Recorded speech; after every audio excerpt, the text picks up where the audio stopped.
Good morning, everyone. And hey, here we are as the summer's winding down and our seminar season starts. We begin a new day in September. It's just around the corner.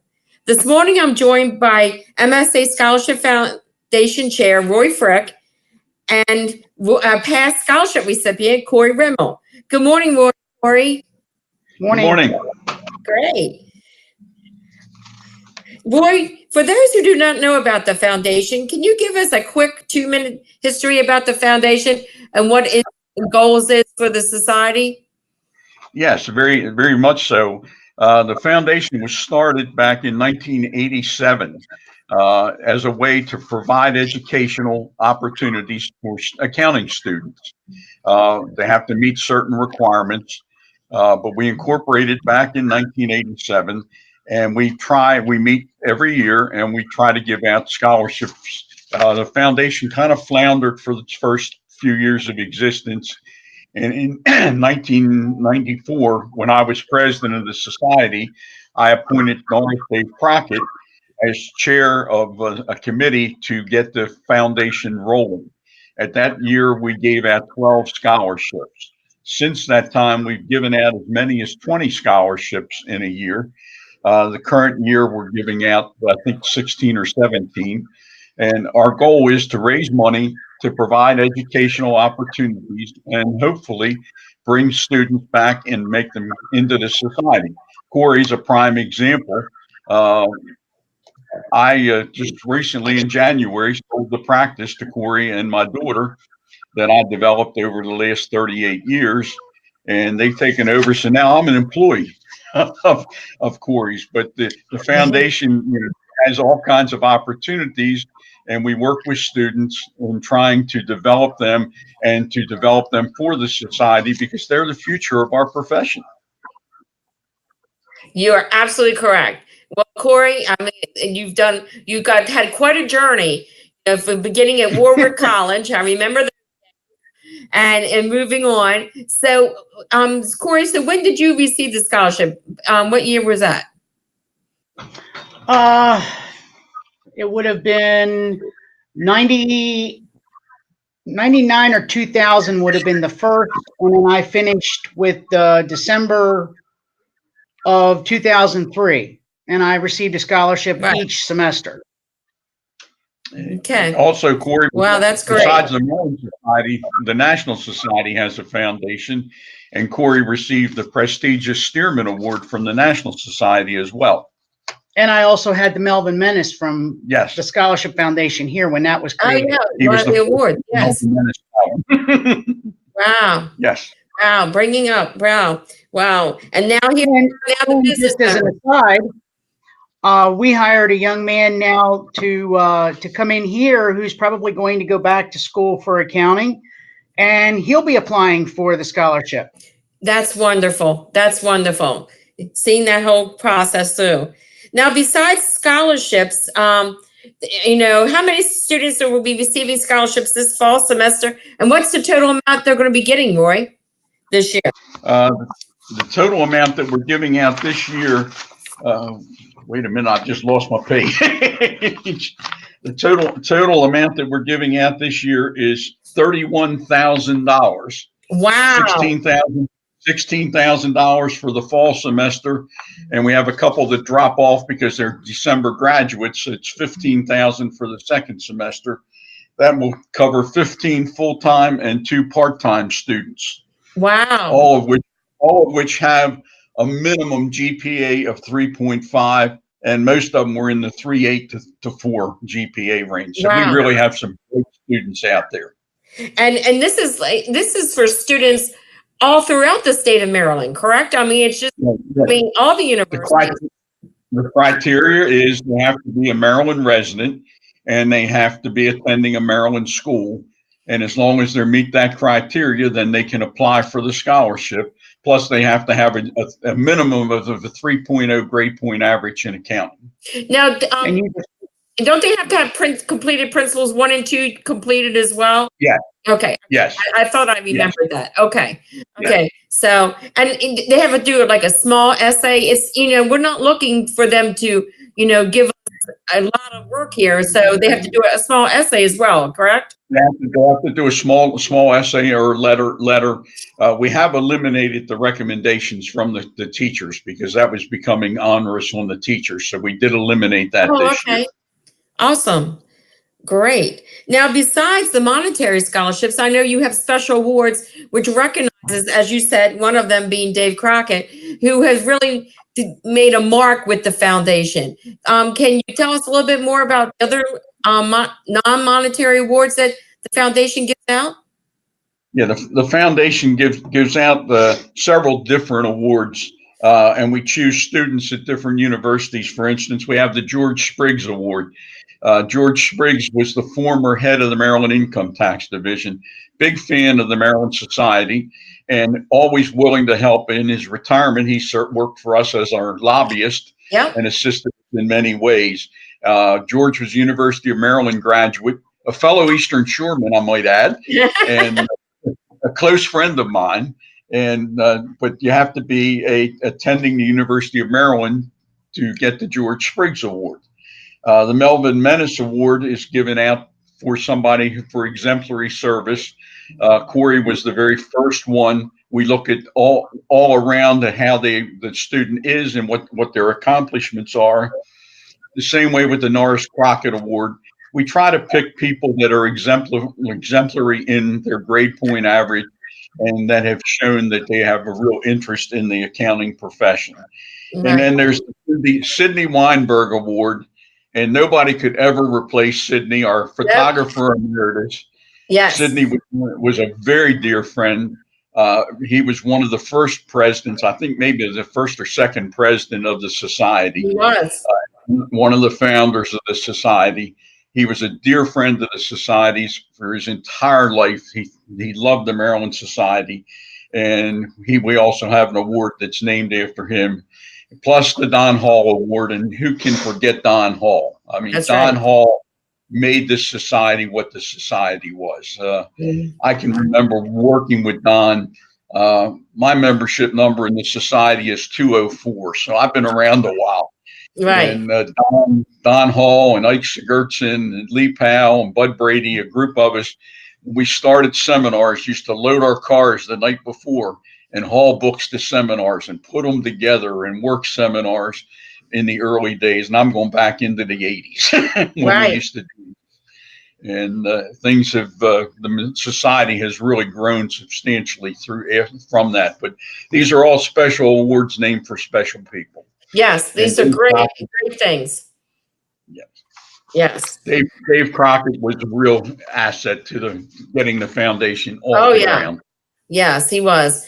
Like I said, and Corey is one of the first recipients of the Melvin Menace Award. I know that's very important to you because Melvin and Pauline, his wife, was also as a past legislator down in Dallas. Yeah.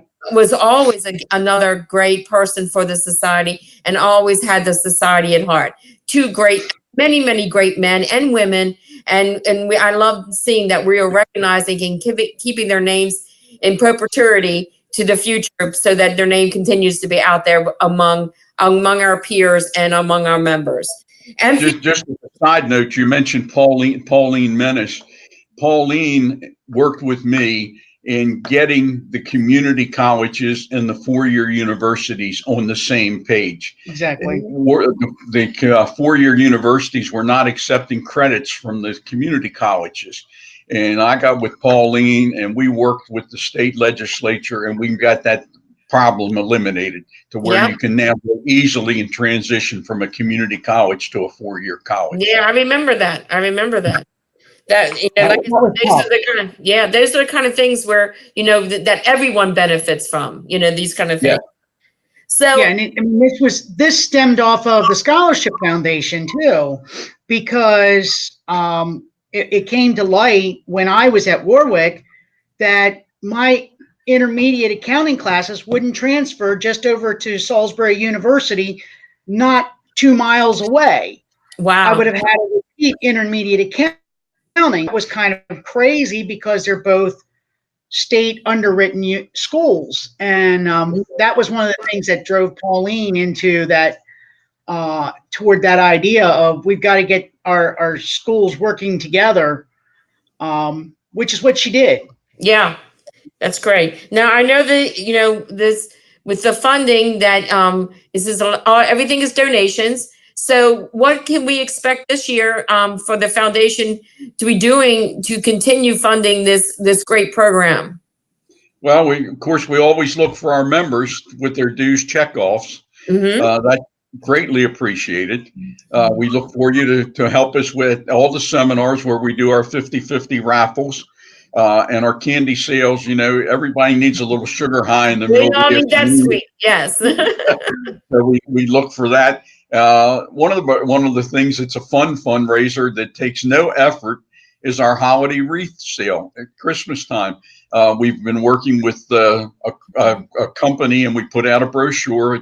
You can log on and buy your Christmas wreaths or Christmas table pieces, and the society gets a little benefit back. We usually raise $600 to $800 a year doing that, and we look for contributions. One of the things that I've encouraged our members to look at is all of us, unfortunately, are in the graying area like I am, and past the point where we have to take distributions from IRAs. So our senior members can help us, and they can help themselves by making a donation directly from their IRAs to the society. Oh, And there that, you go. that saves on taxes.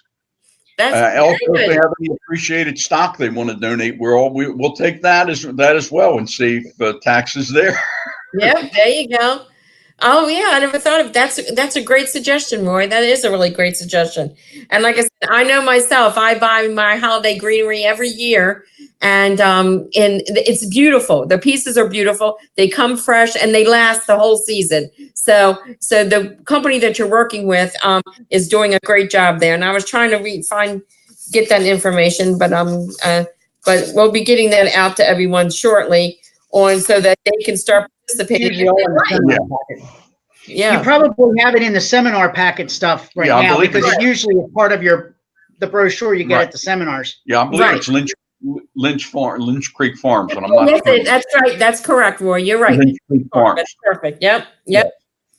Now, if anybody would like to learn more about the foundation, is there a website that they can go to? Yes. Yeah, you can link to our website right off the Maryland Society of Accounting and Tax Professionals website, or we do have our own website, the Maryland Society of Accountants Scholarship Foundation. You can Google that, and it'll take you right to our website as well. Right. Now, just one final question. Is there a top end? So what is the max a student can receive from the foundation over their term? Is there a limit that can be received? Yeah, the max per semester is $1,000 for a full-time student, $500 for a part-time student, and then max total award is $8,000 over the life of their education. Okay. Now, so how about graduate? I mean, I know that with the state of Maryland, they need 150 hours. You can get your BA at 120. So how does that work for if someone is beyond the 4 years? We have on a case-by-case basis funded graduate students. Yes. Okay, great. Okay, this is good information. This is great information, actually. And like I said, I really applaud the foundation for the job they're doing because, every little bit. I mean, I had 2 boys in college myself, and Corey, as well. Every little bit helps. And, just getting these kind of scholarships help with manuals and books and the labs and whatever else you need. And because those little things add up and people don't think about that. So it's great that what we're doing here. It may not sound like a lot of money, but with the cost of tuition and everything today, but 500 here, 1,000 here, 500 there, all of those things combined, this can buy you a couple of books. It can buy lab time, computer time, because I know they charge for everything now in the college realm. I just hope they don't put I hope they don't put the intermediate accounting books online. I wouldn't want to have to read it from there. I prefer a hard book myself, but there's that old school thing. Yeah. Just as a side, Sandy, this was probably the year I was president. We had very little turmoil going on in the legislature. So I had a lot of time to devote to the foundation with Dave to get this thing working. And it's probably one of my proudest accomplishments that during my year as president, we got this foundation on solid footing. And I was at the very first meeting when the foundation was founded. We founded the foundation at the Governor Calvert House in Annapolis, Maryland. A group of us were sitting around, kicking around ideas, and the Scholarship Foundation came to light at that time. And I've been very proud that the foundation has allowed me to serve as chair all these years. And being the last of the founders that's still around, I consider it an honor that they still allow me to serve as chair. Well, you're doing an amazing job, Roy. And actually all the trustees on the foundation do an amazing job. Again, all volunteers, and just, and they come together, like you said, twice a year, for the betterment of the profession. And the betterment of the profession is preparing our young professionals for the future. And that's what they're doing. And that's a great thing. And Roy and Corey, I cannot thank you enough for what you're doing with the foundation and for the accounting students in the state of Maryland.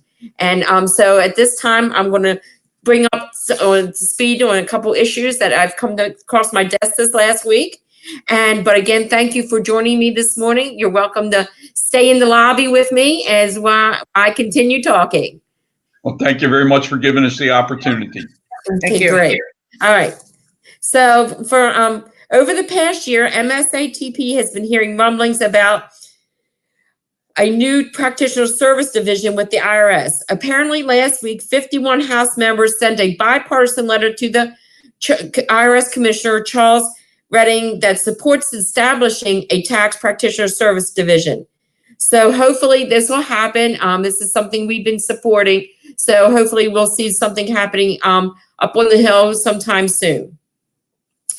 Again, also recently, we're hearing a little bit about that ugly word, that R word, recession.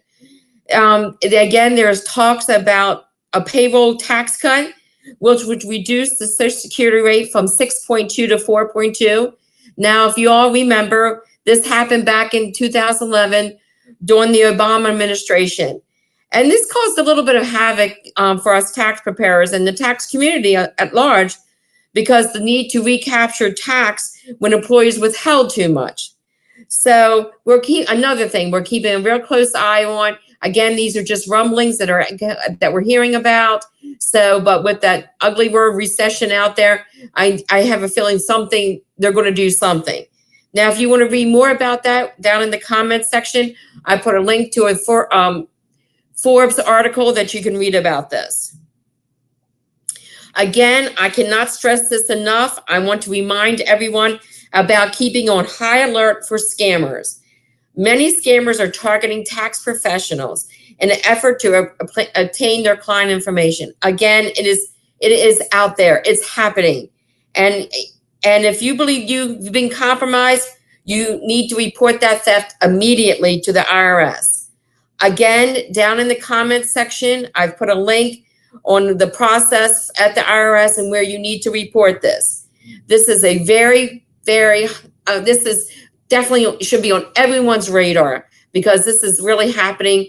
And sometimes I hear these horror stories about people that get scammed, and it just amazes me, the ideas that these scammers are coming up with and how they're grabbing this information. Now, if you, as a tax professional, if you do not have some kind of cybersecurity insurance for your practice, you need to get it. You need to get it, and you need to get it now. And thankfully, back from the feedback we got from our members, we've been worked with Crest Insurance, who is put together some general liability as well as some cybersecurity insurance for our members at a really good price. And if you haven't done it, you need to do it. So please don't hesitate. It's one of those things that people say, well, it'll happen to me. Please don't wait and let it happen to you, because it's not only affecting you, it'll affect all your clients. So if you're interested in getting that information about the cybersecurity insurance and the general insurance, give Chris Corbett a call at Quest Insurance. His number is 571-367-7971. So I believe that's down in the comment areas as well. You want to make sure that you're protected, your client's information protected, because you do not want to go out there blindsided without having insurance. Now, next Monday is Labor Day, and everyone will be spending time with family and friends, enjoying that end of summer cookout, enjoying maybe some fireworks, and just relaxing around the bonfire. This is one of the great things I love about the end of summer is just that little crispness in the air and enjoying a nice fire pit. Well, I'm going to be enjoying that out in Colorado. I'm going to be taking a few days off to spend time with my family out in Colorado. And because of that, we will not have a show next week. We will have one the following week. But I will miss seeing everyone. I want to make sure everyone enjoys their holiday and spends time with the family and friends. So thank you for joining me this morning. Have a great holiday weekend. And remember, the kids are going back to school. So watch out for those school buses, and we'll see you soon.